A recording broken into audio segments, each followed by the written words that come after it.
Assalamualaikum warahmatullahi wabarakatuh. Perkenalkan, saya Andi Imam Syafalipuy dari Fakultas Ilmu Sosial dan Ilmu Politik.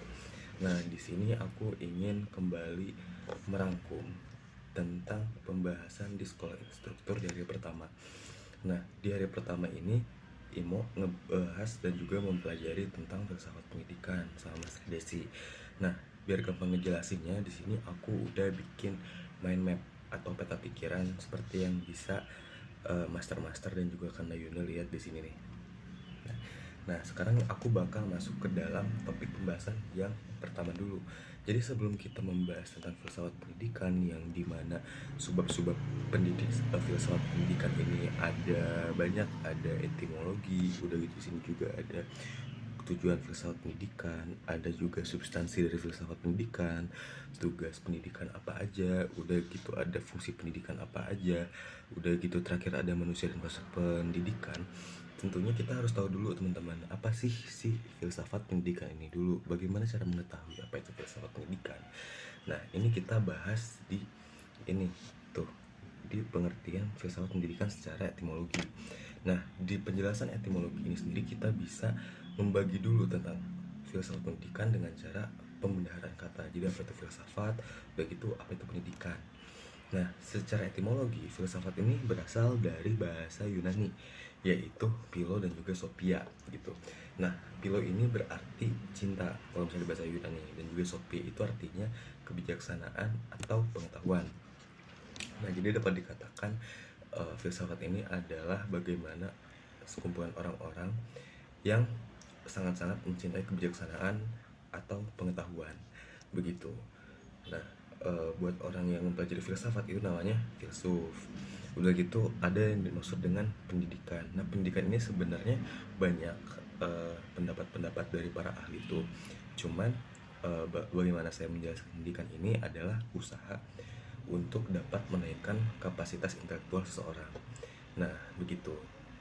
Jadi secara keseluruhan filsafat pendidikan itu adalah belajar secara radix tentang bagaimana usaha-usaha untuk dapat meningkatkan kapasitas seseorang.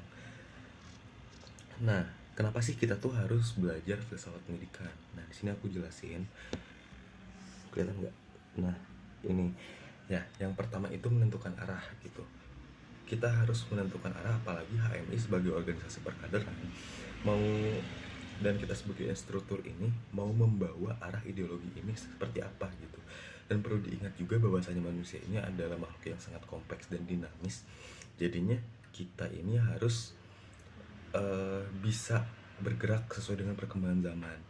Nah, bagaimana cara bergeraknya? Tentu saja dengan pemikiran secara radix.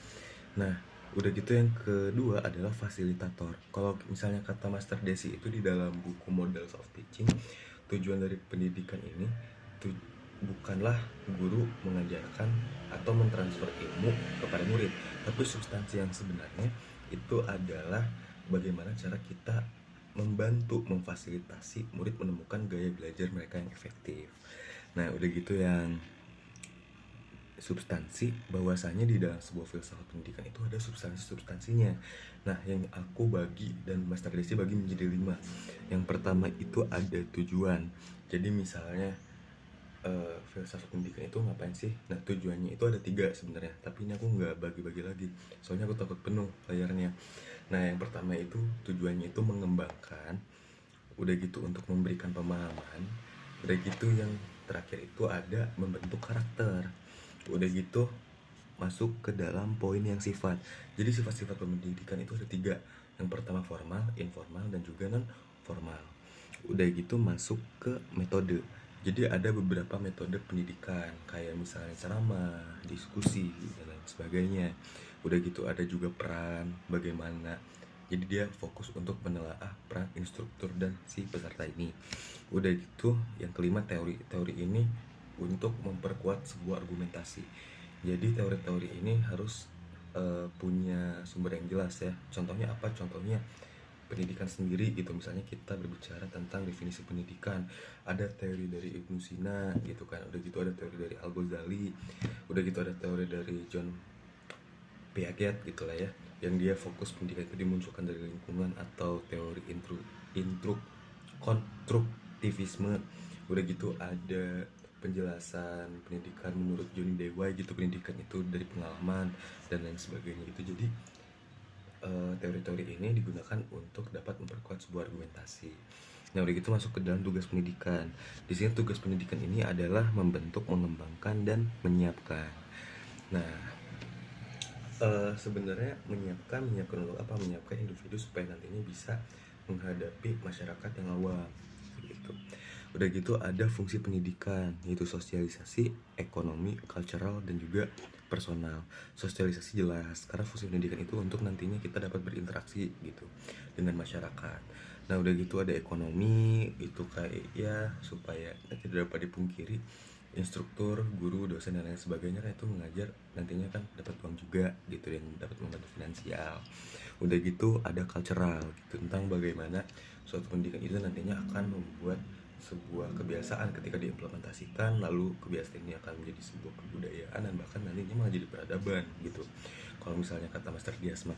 Udah gitu ada personal. Personal ini fokus kepada pengembangan soft skill dan juga hard skill ketika mendidik. Nah, udah gitu yang terakhir ada pembahasan tentang manusia dan juga proses pendidikan. Jadi kita berfokus kepada manusia dan proses pendidikannya. Manusia itu berperan sebagai subjeknya.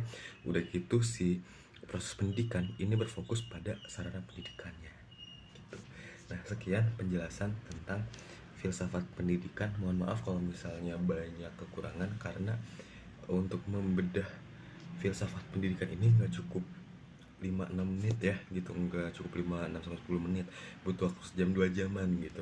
Cuman karena keterbatasan waktu, mohon maaf aku nggak bisa jelasin detail banget. So, semoga selamat bertemu di lain kesempatan.